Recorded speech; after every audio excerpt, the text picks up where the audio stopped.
In this video, we'll discuss the looking glass self, sense of self, self-narrative, and changes of the self. We hope to share our experiences and views as well to frame the sense of self within the wider field of sociology. The looking glass self, the state that emerges as a consequence of seeing ourselves as we think other people see us. When focusing on the looking glass self is a key point to analyze being self-aware. The entire concept behind looking glass self is that you visualize yourself how others will perceive you on first glance. It is imperative to acknowledge your audience, in other words, your generalized others, whether it be your coworkers, your peers, or your families. These are the people who see you every day. They perceive you, your presence, and who you are as a person. For instance, my generalized others will be members of my swim team.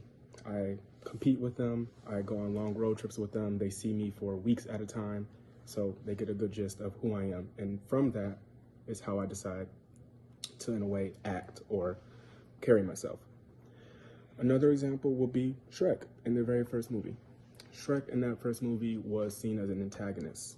He was being terrorized by his villagers who wanted him dead, and that's how he acted. He acted on being an antagonist because that's how his people perceived him.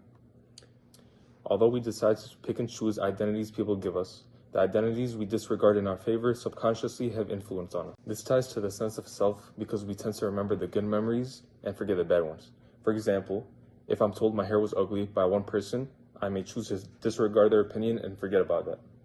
If I'm continuously told the same opinion, I would heavily consider and likely change my hairstyle.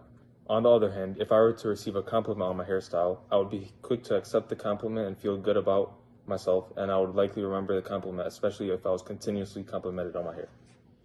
We are our own stories, our own self-narratives in the sense that we live them. We perform them as social actors. We breathe them, and they educate our own self-concepts if we are prone to forgetting. Though in this forgetfulness, we are constantly changing our stories.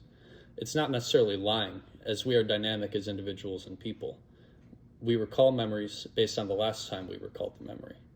And because we performed them, we make omissions about the self that we show to people. People form their own opinions on your story as well, based on what is given. That feeds back into itself depending on how you absorb your story, others absorb your story, and it will affect the story. The story of the self is revised less deliberately over time as people's environments change less frequently.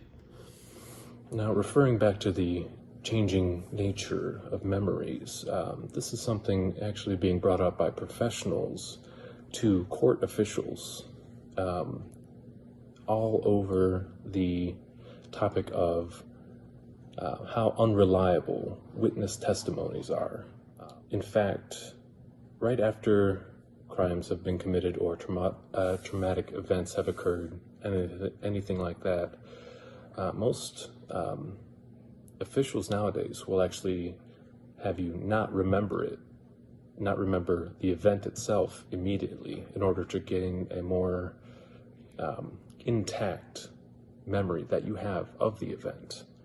Overall, studies have shown that memories can be changed, influenced by people in authority or just by things in the environment, whether it's something maybe an officer said or something you saw but mistook for something else.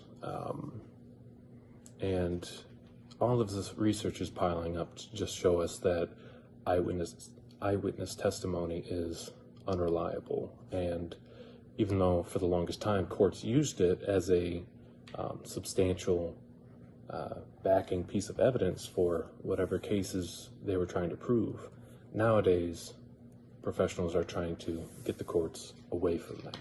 So with these memories, we always try and, again, make ourselves look the best that we can. So maybe picking the best memories that we remember and trying to forget those embarrassing ones.